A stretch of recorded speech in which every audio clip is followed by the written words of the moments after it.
What's up, everybody? It's your boy, Head Coach Ross for the ATACX Gym Street Warrior, Njia Uhuru Kipora. As you know, Njia Uhuru is a Swahili term. It means the way of freedom.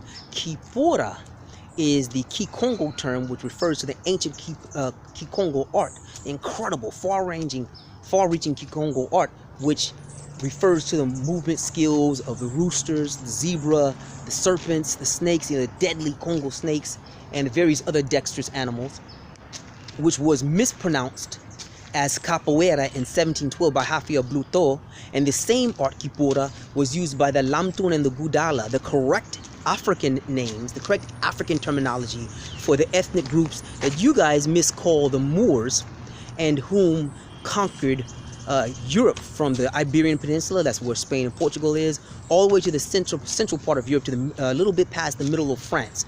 They also conquered a huge swath of Southeast Asia. And Southeast Asia is essentially Northeast Africa anyway. So yeah, what does this video have to do with today? All right, we're looking at UFC 235, and I want to say thanks to everybody who responded to my posts on the various MMA forums that I post at. Got over 100 responses. It seems like I'm back. Every single person who I said would win on that card won. Everyone who I said would lose lost. I got 100% on that card. UFC 235. It's absolutely right, top to bottom. So that doesn't mean that I wish ill of the people who lost. Everybody knows I love Tecia Torres. Everybody knows I love Tyron Woodley. Everybody knows I love Cody Garbrandt. But for the reasons I specified, I thought that each one of them would lose. Yeah, the young Chinese lady went in there and put in work. She was an amazing striker. She's very accurate, and she has a lot of grit, and she moves well. I told you guys that coming in. Those of you who are shooting jokes on her Gong Fu background, I told you. It's not so funny anymore, is it? Okay, those of you who told me I was nuts to choose against Tyron Woodley, I can't argue with you. Like I told you before, on paper, Tyron is the better guy, and I think Tyron will get it back if Tyron got a chance to run it back, but he's not going to. I think it'll be really interesting to see how the politics come through, but I seriously doubt that the UFC will give Tyron another shot at getting his title back, especially anytime soon. I think that the UFC will have Kamaru fight Colby, or I shouldn't say fight, match with Colby, or more interestingly, they'll have Kamaru match with somebody like Wonder Boy or Darren Till, someone whom they think they can get behind and market to a larger group of people, a larger crowd sooner. That's what I really think is going to happen. We're going to have to see what's going on and check it out. What else? Tecia Torres, I really like her. She's running into these stumbling blocks, but I really like her. And I would like to see her go and get some real top-notch boxing and kickboxing training, because she has the will.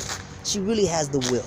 So if she would just get her some good top-notch boxing, kickboxing, and wrestling training, she'd be a beast. She has a good solid set of skills in each of the areas of the sport of mixed martial arts anyway. All she needs is just to tweak a little bit. Some the footwork, the head movement, the body shots, the pivoting, the balancing, offensive wrestling, and combinations, stance switching, her kicks, not just kickboxing, but kickboxing and taekwondo, those type of things, all of which can be found in Kipora. So let's see what she does. She deserves better though, and I think she'll come back. I think she'll come back. So who else? Of course, John Jones. Everybody's seen me say this 1,000 million times on the MMA forums. I feel like I'm just constantly repeating myself in this regard, but I am a Jones fan. I'm a DC fan. I'm a Mighty Mouse fan. I still absolutely 100% believe that Mighty Mouse beat Cejudo in their rematch, just like I believe Joanna Champion beat Rosie, beat Thug Rose, who I really like, but I think she beat Thug Rose in their rematch. So the big knock that I have with Jones is that because I am 100% convinced he is a GOAT level athlete. He's God-gifted. His mind and his body are really, really designed to excel here. That's why I don't think there's any excuse for him to have any form of anything in his bloodstream at all. At all. There's no excuses for that. I do believe that that either he cheated or he was set up. Both of which has happened before. You know, I've seen back in the day, especially, I've seen MMA athletes, especially black athletes, get set up with stuff. You can make it, you think I'm being racist, I'm not. That's what it is. Anybody who remembers the early to mid days of MMA also knows it's extremely racist. It's still racist, just not as bad. It was horrible back in the day. Okay, so with that being said, in John Jones' case specifically, it's extra bad. He has no excuses, man. Those of us who know anything about sports science, and I'm one of the guys, like I told you, most of you already know that one of my majors at the university is human performance sciences. We know that picogram is not going to help you do anything. Period. That does not have any performance enhancement on you at all. Period. Here's where the danger is. Because those who will cheat are so good at the chemistry and biology of performance, what they can do is they can actually dose you with enough performance enhancement chemicals so that by the time a testing is done, a random test takes place, that amount that's left in your system could fall back to about a picogram. Even though it's very hard to do, it can be done. It can be done. So that's the problem I have with that. You know, every single time there's a pico anything in the system, it opens up the doors for these kind of arguments. In real life, picogram's not going to do anything for you. You know, basically, John. I mean, the argument can be made either way. That he got snuck, and they spiked his brew, and that's how he got busted the last time, and he really was the innocent guy, or he's cheating and he's cycling with unmatched brilliance in the MMA and is falling back to the picogram argument. The best thing to do is don't give him anything to argue with by not cheating at all. DC had it right in his response on Twitter. He was like, dog, basically his thing was, I'm paraphrasing, dog, if you don't do nothing, they can't catch you with nothing. Period. DJ the same thing, okay? And that goes for my other favorite, you know, the Spider, Anderson Silva. Everybody knows I love Anderson. I've been talking about Anderson since he was in Shudo. All right? Everybody knows I love Anderson, but there's just no excuses, man. No excuses. So, with that being said, what do I think the future holds for each of them? John Jones is going to just run roughshod over the light heavyweight division. There's some up-and-coming young cats, but they don't have what it takes. John Jones is a GOAT-level guy with extraordinary mental focus, extraordinary hunger, and with just too much experience for these guys to catch him. It's not going to happen. Tyron, will Tyron get a rematch with Kamaru? No, not soon. If Kamaru holds on to the title, it won't be quick when Tyron gets a rematch. I would love to see it happen, but I doubt it. I seriously doubt it. Like I said to you before, and like I've said on the forums, I see Colby Covington, Wonder Boy, Darren Till, those three getting a shot at the title before Tyron. Maybe Ben Askren if Ben keeps winning. You know, we'll have to see. There's still some challenges for Ben that needs to be done. Garbrandt is only a few boxing tweaks and kickboxing tweaks from getting his title back. Will he make it though? That's the issue. You know, does Team Alpha Male have what it takes to allow him in his infrastructure, to allow him to get the teaching that he needs for the length of time that he needs it? He needs to go to a real boxing coach like Freddie Roach or Jeff Mayweather and spend 2 or 3 camp cycles really drilling these basics into him so that he will have the tools necessary not only to prevent himself from running into other shots and being taken out by people who he should beat, but also to exploit the wealth of holes and gaps within the offense, defense, punch selection, distancing, footworking, timing, all that good stuff that real strikers see in MMA strikers and just go on and feast on. You see how Adesanya went in and just was steamrolling people, because all MMA matches in the UFC at least start standing up.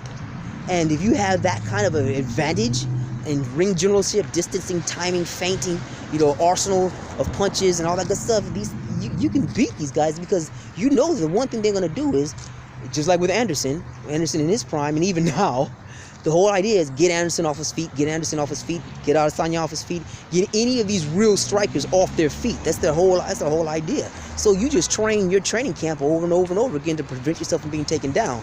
And then you develop offensive grappling to complement your defensive grappling. There you go. So Garbrandt already has, so the boy can wrestle. He already has that. I don't know how sweet his jiu-jitsu is though, but the boy can wrestle, and his ground and pound is nasty. All right. So all he has to do is tighten up his boxing and his kickboxing, Dutch style, but first learn straight up boxing, like from Jeff Mayweather. All right, and do that for 2 or 3 cycles first. Do that. Then get yourself, like a top 7, 5, 6, 7 welterweight to get in. I mean,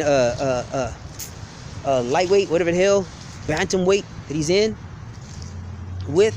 Get one of those guys and get it in. You have to remember that Garbrandt is young. He's still growing. And he cuts a lot of weight to make it into his weight class. He won't be able to make his weight class very soon. He'll be running to that Henan Bahau issue very soon. So you have to keep that in mind. So he doesn't have a whole lot of time to keep doing that. Maybe about a year. Maybe.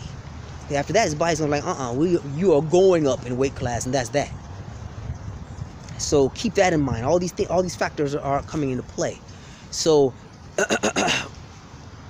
once Cody gets his boxing in tight, once he learns to keep his hand up, because he has a habit of dropping his hand, even before he drops the right hand, he'll step forward, he'll shift his head and chest forward. His chin and his head will be ahead of his defenses. And his opponents, when they're in a clinch with him in their pocket, they just pull counter on him and just crack him.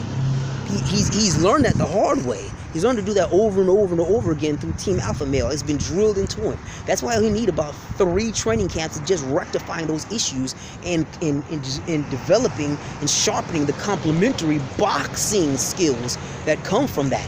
And then, if you really want to get nasty, how you doing, my sister? Have a beautiful day now. Thank you. All right. If you really want to get nasty, you can add some Kipora flavored Kimpo, some Kipora hands. All right. It's not even Kimpo. I say Kimpo because it's kind of funny. All right. But you do see it in Kimpo, but you see it because using this way, because the brothers who are doing it, our culture is Kipora. All right. So put those hands in there, the cold little back fist, the heel palm strikes, the strikes into clinches and pushes and things like that, unbalancing movements. Do that together. All right now. You do that, man, and like Cody, you get to smashing on people. This is going to be nasty. So that should be about it. You know what I mean? This is what I want you. I want to wrap it up about here. I think that Cody will come back, and in about a year he'll be within threatening range of the title again if he makes the changes I'm talking about. If he makes the changes, he'll be back in the title picture real fast. Kamaru, I would love to see Kamaru hold on to the title until he and Tyron rematch. Do I see that happening, though? Oh, it's going to be tough. It depends on who the second match is. He's going to wreck Colby Covington. He can't stand Colby Covington. And as long as he doesn't allow his dislike of Colby to take him out of his game plan, he's going to get in Colby Covington's, he's going to get in Colby Covington's business. He's going to just rewrite all that like a virus. If your name's not DC, you don't even have a chance to stop John Jones. That's what that is. Tyron is still the best, but as time passes, Tyron won't be able to make welterweight. This time next year, Tyron is going to be a middleweight. He won't be able to keep making welterweight. He won't be able to do it. So I see the UFC basically waiting out that time, and depending on who Kamaru is going to fight in the second match, which will probably be Wonder Boy. If Wonder Boy beats him,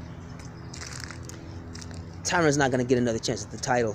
Not at the welterweight division. He'll have to move up in the middleweight, and things get really interesting for him there. Whew.